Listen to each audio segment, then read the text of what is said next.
আমাদের বাস দাঁড়িয়ে আছে।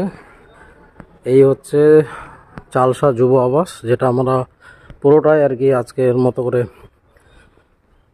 রুম ভাড়া নেওয়া আছে 115 জনের।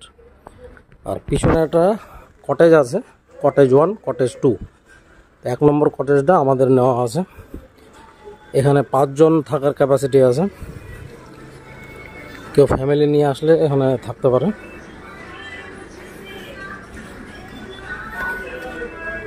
ওদিককার রুমগুলো ফিল আপ হয়ে গেলে বা কেউ যদি একটু স্পেশাল ট্রিটমেন্ট চায় তাহলে কটেজগুলো ওদেরকে ভাড়া দেয়। কটেজ 1, এই যে কটেজ 2, এই যে কটেজ 1। তো এখানে দুটো গেট, এদিক দিয়েও বের হওয়া যাবে। এটা হচ্ছে এন্ট্রান্স। সামনে তোমরা দেখতে পাচ্ছ নবাবদা দাঁড়িয়ে। এখানে আমার 5 জন আছে।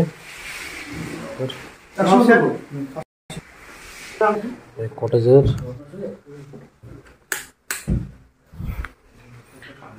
তোমার ব্যাগ গোছাচ্ছে। এই যে এটা দিয়ে বের হওয়া যাবে। ছোট্ট একটা পানি আছে।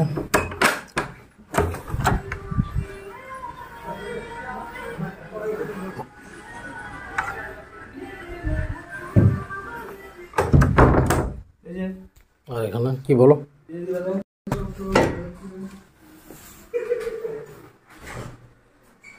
মানে রান্না করার মতো ব্যবস্থা আছে, কেউ চাইলে রান্না করে খেতে পারে। আর এই যে ওয়াটার পিউরিফায়ার।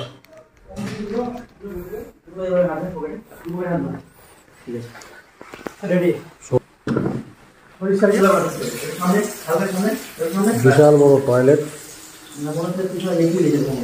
আমরা বেরোবো, সেই জন্য সবাই মিলে ফটো তুলছে পোজ দিয়ে।